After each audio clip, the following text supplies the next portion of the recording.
أعوذ بالله من الشيطان الرجيم.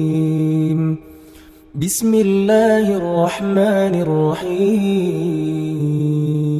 الحمد لله رب العالمين، نحمده ونستعينه ونستغفره ونتوب إليه، ونعوذ بالله من شرور أنفسنا ومن سيئات أعمالنا.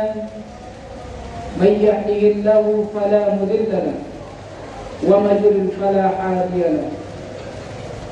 أشهد أن لا إله إلا الله وحده لا شريك له، وأشهد أن محمدا عبده ورسوله.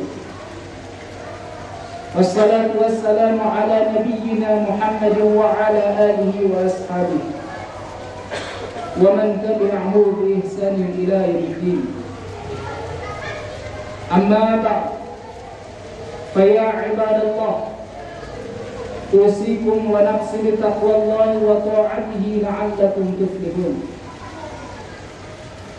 فقال الله تعالى في القرآن الكريم وهو الأصدق القائلين: أعوذ بالله من الشيطان الرجيم. يا أيها الذين آمنوا اتقوا الله حق تقاته ولا تموتن إلا وأنتم مسلمون. وقال أيضا نبينا محمد رسول الله صلى الله عليه وسلم في كتاب الحديث: اتق الله حيثما كنت وأتبع السيئة الحسنة تمحها وخالق الناس بخلق حسن.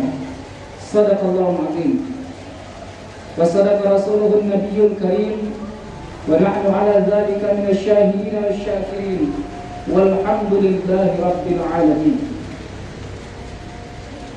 Ma'asyiral muslimin, sidang jamaah Jumat yang dimuliakan oleh Allah Subhanahu wa taala. Wujud daripada iman seorang hamba kepada Allah tidaklah ia hanya senantiasa mensyukuri nikmat dengan lafaz alhamdulillah. Namun kalam alhamdulillah ini ditampakkan dengan realita perjalanan kehidupan, yang mana perintah Allah untuk melaksanakan ketika azan berkumandang, hayya 'alas shalah, diserukan kepada Allah orang yang mengatakan Allahu Akbar. Bila seorang makhluk mengatakan ad-dunya akbar, maka panggilan azan sama sekali tidak akan pernah menyentuh hatinya. Namun bila ia benar mengesahkan dan mengimani Allah, maka seruan azan ini adalah seruan yang dirindukan oleh orang yang beriman. Seyogyanya nantinya ketika di padang mahsyar tiada pertolongan dan bantuan melainkan pertolongan dari Allah, sebagaimana hadis baginda Rasulullah di dalam kitab Mukhtar Hadis: sab'atun yuzilluhumullahu fi zillihi yawma la zilla illa zilluh. Seseorang yang akan memperoleh pertolongan dari Allah, ada 7 macam golongan. Satu di antaranya warajulun mu'allaqun bil masajid, orang yang terpaut hatinya ke masjid. Maka pantas kata Rasulullah, ittaqillaha haitsuma kunta, bertakwalah kepada Allah di mana saja kita berada. Namun terkadang iman kita tidak seperti iman malaikat. Pantas kata Rasul, al-iman yazid wa yanqus. Dikala iman itu naik, rasanya kita ingin terus beribadah dan taat kepada Allah. Namun di saat ketika iman kita menurun, rasanya malas sekali beribadah kepada Allah.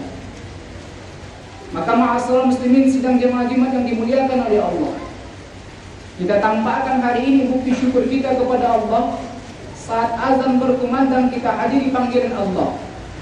Saking senangnya kita ingin terus dekat dengan Allah sebelum azan menggema, kita sudah menghadiri tempat yang mana kita berkumpul hari ini, di tempat yang baik bersama orang-orang baik. Islam itu indah, kedisiplinan sangat diatur. Lihatlah ketika seseorang sholat, tidak ada yang membedakan mana pangkat yang lebih tinggi, dia di depan. Siapa yang lebih awal dahulu sampai, dialah yang di depan.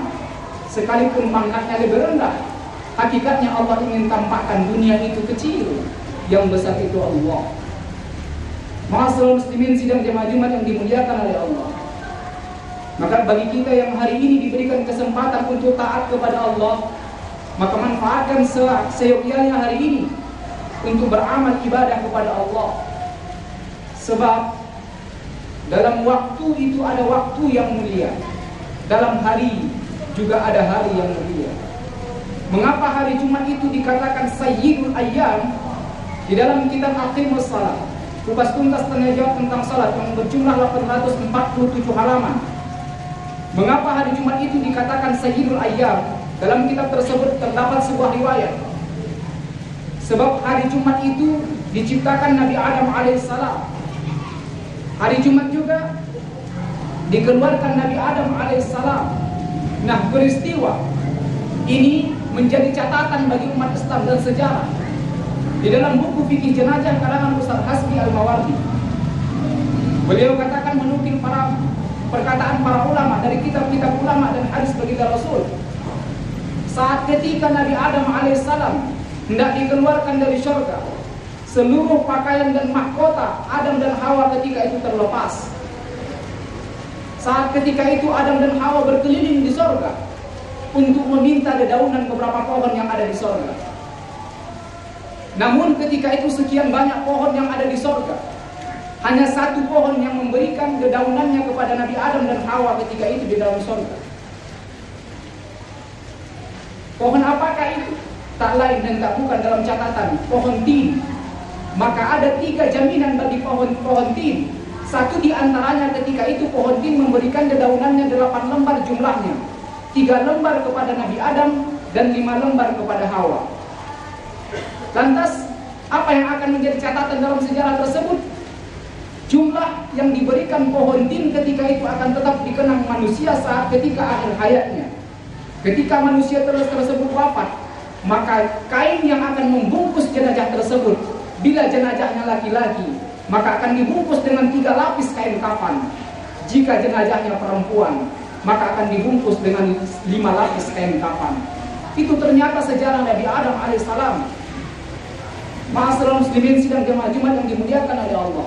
Dan diterimanya taubat Nabi Adam alaihissalam tepatnya juga pada hari Jumat.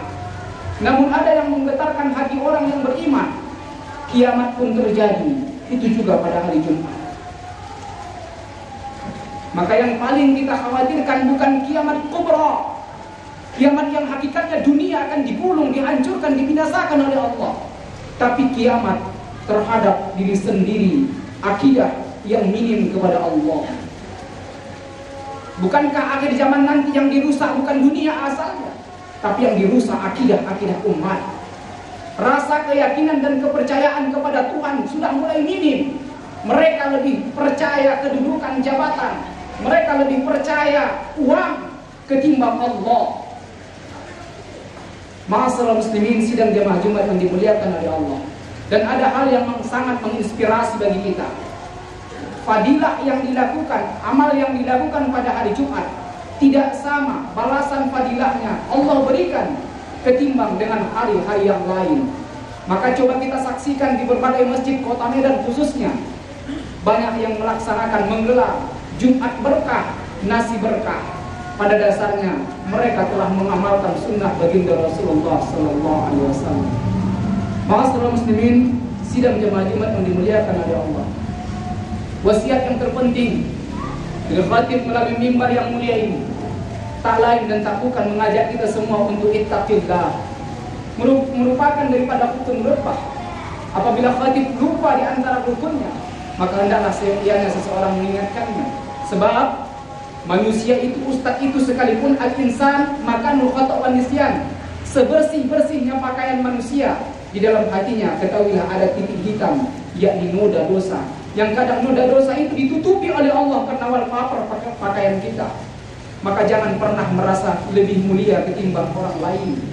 Di dalam kitab Syarah Al-Hikam, Ibnu Athaillah As-Sakandari mengatakan, Man asbata li nafsihi tawaddu'an fahuwa mutakabbir haqqan.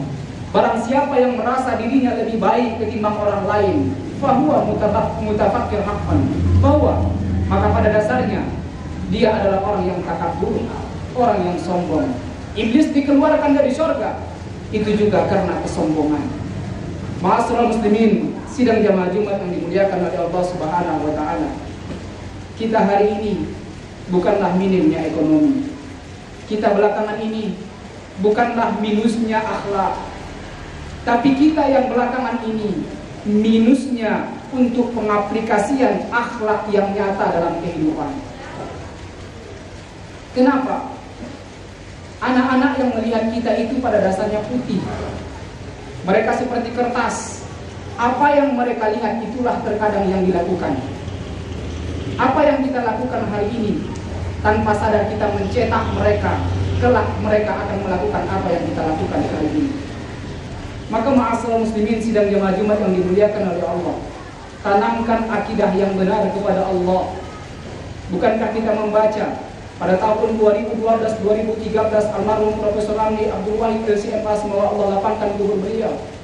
Beliau menulis sebuah buku yang berjudul Kupas Tuntas Ajaran Ahmadiyah, yang mana orang-orang yang terkadang melenceng dari kebenaran, ketika itu mereka merasa dirinya lebih mulia, sudah nyata sesat, begitupun banyak pengikutnya. Beliau telah meneliti demikian adanya 250 aliran sesat di Indonesia, begitupun banyak pengikutnya. Kenapa demikian terjadi? Karena ilmu agama hari ini minim bagi orang-orang yang butuh dengan dunia. Padahal kita butuh bukan dunia, kita butuh dengan Allah. Ma'asyiral muslimin sidang jamaah Jumat yang dimuliakan oleh Allah Subhanahu wa taala. Ittaqillah. Bertakwa kepada Allah itu tidak melihat tempat. Masjid kita imannya naik, di kantor juga imannya harus stabil. Ketika menerima uang sodoran yang bersumber dari haram, ingat hadis baginda Rasulullah di dalam kitab Syarah Al-Wafi yang dikarang oleh Dr. Mustafa Diab Al-Goa. Innal halala bayyin wa innal harama bayyin. Di antara yang halal dan yang haram itu ada yang subhan. Sebentar lagi akan meriah pesta. Bagaimana orang-orang kafir melaksanakan meriahnya Natal. Kita umat Islam sudah dihimbau agar tidak ikut-ikutan memeriahkan atau apalagi mengucapkan selamat Natal. Tapi demikian adanya, terjadi dialog seorang pendeta dengan kiai. Wahai pendeta, kata sang kiai. Apa kata pendeta? Kenapa engkau dan beserta umatmu, jemaatmu tidak memeriahkan pada malam Natal tersebut untuk berkeliaran di pasar? Untuk apa saya meriahkan sementara orang Islam ketika itu yang sudah memeriahkan? Bukankah engkau saksikan wahai kiai ketika pada malam Natal kami di rumah ibadah kami, tapi umat Islam ketika itu yang menghidupkan petasan, jutaan puluhan juta habis uangnya hanya untuk memeriahkan Natal? Bukankah ketika itu umat Islam yang lebih banyak berbondong-bondong ketika malam Natal untuk memeriahkan? Untuk apa kami keluar sementara umat Islam yang sudah memeriahkannya? Harusnya kita malu dan bercermin. Mengapa kondisi umat kali ini lebih loyal kepada dunia yang tidak ada jaminan ketimbang Allah yang memang sudah menjamin kehidupan manusia? Maka kuna indallahi khairun nas. Di dalam kitab Nas'ai Ibad dikatakan, jadilah engkau orang yang paling baik dalam pandangan Allah. Kita terkadang memakai pakaian rapi, seragam rapi, ingin baik di pandangan manusia, tapi kita lupa hati kita telah bernoda dengan dosa di hadapan Allah. Yang paling mengkhawatirkan bukanlah noda yang ada pada pakaian, itu bisa dibersihkan. Tapi noda yang ada dalam hati, ini akan menjadi benih. Sehingga hati yang kotor tertutup segala kebaikan. Maka hati yang kotor tidak akan pernah merasakan ketentraman. Pantaslah Imam Al-Ghazali mengatakan, ada dua nikmat yang Allah berikan. Pertama nikmat zahir, kedua nikmat batin. Nikmat zahir, orang melihat kita punya kemewahan fasilitas, itu nikmat zahir. Tapi ada yang terkadang orang memiliki kekayaan tapi tidak memiliki nikmat yang kedua, melainkan nikmat batin, ketenangan. Kita mencari hidup ini untuk tenang, berlelah-lelah susah payah kita bekerja dari pagi, siang dan malam untuk mengumpulkan harta, tujuannya agar tenang di hari tua. Padahal wala tahmil hamad dunya fa inna lillah. Jangan khawatir perkara dunia, dunia ini milik Allah. Bukankah kita saksikan di dalam kitab Tazkirah Imam Samsuddin Al-Qutubi mengatakan tanda-tanda akhir zaman itu diantaranya sudah kita saksikan, terjadinya gerhana bulan. Sudah mulai pesan demi pesan Allah telah sampai kepada kita, banjir yang sudah melanda. Pesan demi pesan Allah sudah sampai kepada kita, walaupun saudara kita terkena himpitan batu bata yang akibat goncangan, itu juga perintah Allah. Zaharal fasadu fil barri wal bahri bima kasabat aydin nas. Kerusakan itu hakikatnya manusia yang menghendaki, karena mereka berbuat kebaikan tapi lupa untuk mengajak orang lain supaya berbuat baik. Padahal Allah perintahkan dalam Al-Quran, wa ta'awanu 'alal birri wat taqwa. Kita mengajak orang lain. Sadarkah kita kenapa toa itu dibuat di atas? Bahkan terkadang satu masjid 5 atau 10 toanya, supaya terdengar kepada umat Islam. Artinya mengajak orang lain untuk sholat. Kenapa demikian? Begitu lantangnya umat Islam memanggil hayya 'alas shalah. Sebab siapapun manusia yang hidup di muka bumi Allah, kalau dia meninggalkan sholat, maka sudah dapat dipastikan dia tidak akan memperoleh hayya 'alal falah. Sebab tidak akan pernah didahului hayya 'alal falah sebelum hayya 'alas shalah. Ma'asyiral muslimin, sidang jamaah Jumat yang dimuliakan oleh Allah Subhanahu wa taala. Yang kedua yang perlu saya sampaikan, tak terasa waktu itu terus berputar. Pantaslah Allah Subhanahu wa taala telah berfirman dalam Al-Qur'an, wal 'asr, demi masa kata Allah, sungguhnya manusia itu berada dalam kerugian. Mengapa Allah melibatkan namanya dengan waktu? Karena pada hakikatnya itu hal yang terpenting dan besar manfaatnya bagi umat Islam yang berpikir. Bermula dari wal fajr, demi waktu fajar. Orang yang melaksanakan sholat sunat fajar 2 rakaat, kata baginda Rasulullah, itu lebih baik ketimbang dunia beserta isinya. Setelah wal fajr masuk wasubhi idza tanaffas, demi waktu subuh. Baginda Rasulullah SAW mengatakan, barang siapa yang melaksanakan sholat qobliyah ataupun sholat fajar, sunat fajar, dan sholat subuh, dia berada dalam jaminan Allah. Allah akan cukupkan kebutuhannya. Kita nggak butuh dengan dunia, kita butuh dengan Allah. Kadang dunia yang kita miliki susah, ribet kita menjalaninya. Kita punya uang di bank miliaran misalnya. Kalau kita mau ngambil uang, bisakah dengan kita katakan saya mau ambil uang tanpa ada KTP dan buku tabungan? Tidak, padahal uang itu milik kita. Itulah dunia. Susahkah bagi Allah untuk menghancurkannya? Puluhan tahun kita bangun rumah, dalam waktu hitungan menit Allah goncangkan bumi. Rumah yang kita bangun puluhan tahun hancur dengan seketika. Itulah dunia. Maka pantas dikatakan Imam Al-Ghazali, ad-dunya makan musibah. Dunia itu tempatnya musibah. Selagi kita hidup, musibah itu akan tetap terus akan datang. Tapi musibah yang terbesar, musibah terhadap diri sendiri. Tidak mampu menghandle mana yang baik dan mana yang buruk. Tidak mampu membedakan mana yang baik dan yang mana yang buruk. Terkadang kepentingan dunia lebih kita prioritaskan ketimbang kepentingan perintah Allah. Ma'asyiral muslimin, sidang jamaah Jumat yang dimuliakan oleh Allah Subhanahu wa taala. Setelah subuh masuklah waktu duha, demi waktu duha. Bila engkau ingin mengucapkan terima kasih kepada Allah, laksanakan sholat sunat duha. Walau terkadang dunia itu membuat kita sibuk beribadah pun kita terkadang malas kepada Allah. Bukan tidak sempat, tapi kemauan yang kurang. Masjid bukan perkara jarak, tapi hatinya yang jauh. Terkadang dekat rumahnya masjid, tapi dia tidak sholat ke masjid. Bukan perkara jaraknya, tapi perkara hatinya. Bila hati seseorang dekat dengan masjid, sekalipun masjid itu jauh, pasti akan ringan kakinya untuk melangkah ke masjid. Seyogyanya bagaimana sahabat Nabi yang dikatakan Sya'ban, perjalanan dari rumahnya menuju masjid amat sangat jauh. Bahkan Rasulullah sendiri sekalipun merasa takzim ketika itu melihat rumah sahabat yang jauh dari masjid. Yang kedua, hal ini yang harus kita tingkatkan. Tampakkan, aplikasikan, dan buktikan, nyatakan kepada mata-mata hari ini anak-anak kita, cikal bakal penerus kita, bagaimana akhlak yang baik sebenarnya. Terkadang pakaian rapi tidak mengindahkan perbuatan rapi, tapi malah sebaliknya. Lebih baik kata orang pakaian kotor daripada pakaian rapi, sebab penghasilan pekerjaan kotor lebih bersih ketimbang pakaian rapi tapi caranya yang kotor. Maka ini menjadi renungan bagi kita semua agar tetap memperbaiki diri kita, sebab manusia ini tak ada yang mulia. Yang mulia ini adalah Allah yang titipkan kemuliaan. Inna akramakum indallahi atqakum. Siapa yang mulia di sisi Allah adalah orang yang paling bertakwa kepada Allah. Siapa yang bertakwa adalah orang yang cerdas memanfaatkan dan menggunakan waktunya. Setelah masuknya waktu duha, masuknya waktu siang, wan nahari tidak tajal. Setelah masuknya waktu siang, wal asr, demi waktu asar, setelahnya wal lail. Dan di antara 24 jam waktu yang mulia, wa minal lail. Barang siapa yang melaksanakan sholat sepertiga malam, berdoa dan munajat kepada Allah, itulah waktu yang paling mulia dari 24 jam. Mudah-mudahan dari mimbar yang mulia ini dapat menjadi renungan bagi kita semua agar tetap memperbarui iman kita kepada Allah. Jangan sampai kita lebih yakin kepada dunia, yakin kepada makhluk, yakin kepada uang ketimbang yakin kepada Allah. Yang kedua, mari kita aplikasikan kehidupan apa yang kita ketahui dan pernah pelajari tentang pendidikan akhlak supaya anak-anak kita juga bermoral dan berakhlak. Barakallahu wa lakum fil Qur'anil Karim wa nafa'ani wa iyyakum bima fihi minal ayati wa zikril hakim wa taqabbalallahu minni wa minkum tilawatahu innahu huwas samiul alim wastaghfir innahu huwal ghafurur rahim.